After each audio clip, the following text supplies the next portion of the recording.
Halo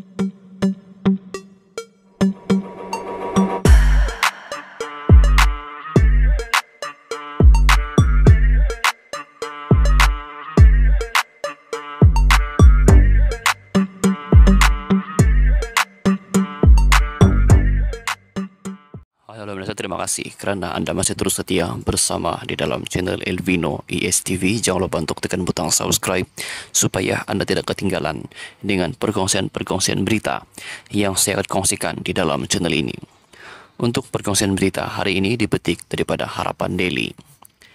PN akan berpecah, bibit awal sudah bermula. Ditulis oleh Norman Radzwan.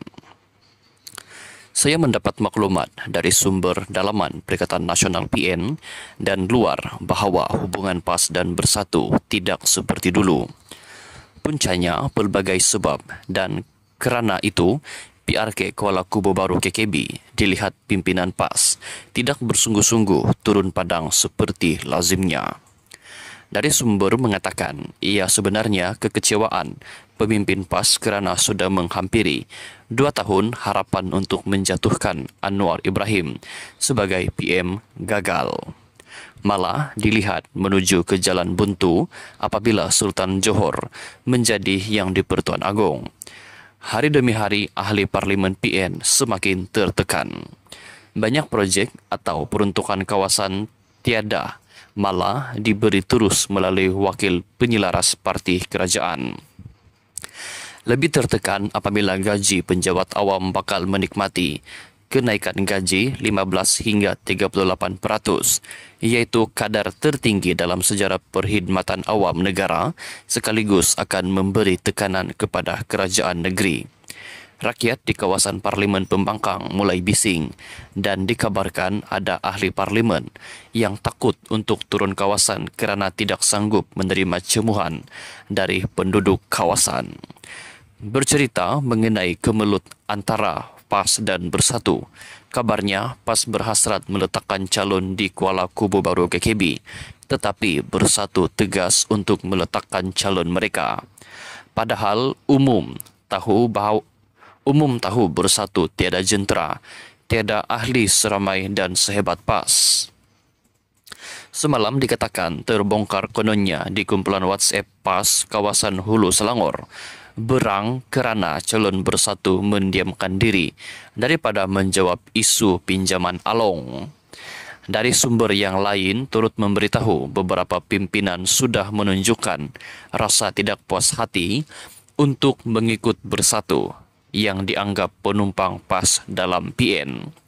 Minggu lepas saya duduk sekali dengan pimpinan kecil PAS yang saya kenali sejak bersama-sama dalam PR.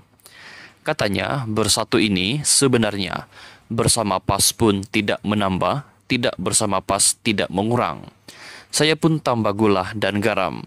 Benar, tanpa PAS tiada satu pun kerusi Bersatu akan menang. Tanpa PAS siapalah Bersatu? Saya yakin pimpinan Bersatu dapat menghidup PAS semakin dingin dengan mereka. Malah apa yang berlaku di KKB melihat keretakan berlaku dalam Perikatan Nasional PN. Malang bertimpah-timpah buat Bersatu selepas 5 ahli parlimen Bersatu menyokong PMX yang membuat PAS berang.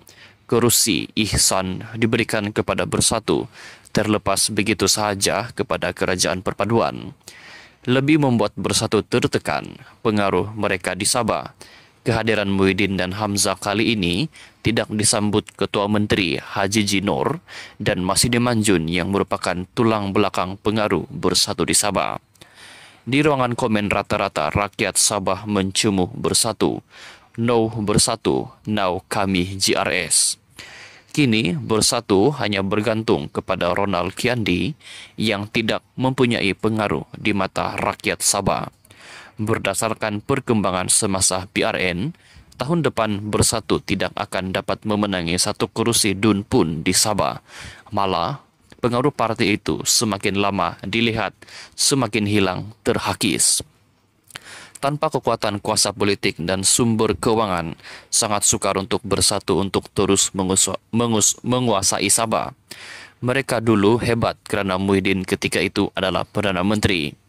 Sebagai pemerhati politik, setiap yang berlaku tidak berlaku tanpa sebab. Ia seperti daun bergoyang kerana ada angin.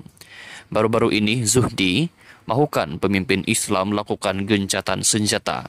Nik Abdul bertemu PMX, MB Kelantan Datuk Panglima Perang Isytihar. Di depan umum dirinya berpolitik hanya 5 tahun sekali.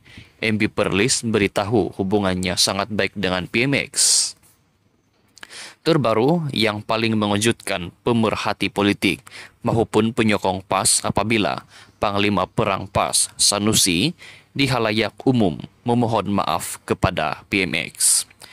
Kabar saya terima dari rakan-rakan media yang sering bersama Perikatan Nasional.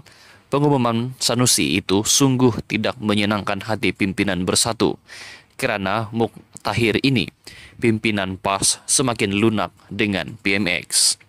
Apa maksudnya semua itu? Semalam saya dihubungi seorang rakan dan ditanya, "Anta, jika PAS bersama dalam kerajaan bagaimana?" Jawab saya, "Ana sudah menulis sebelum ini. Politik sangat dinamik dan kita kena realistik.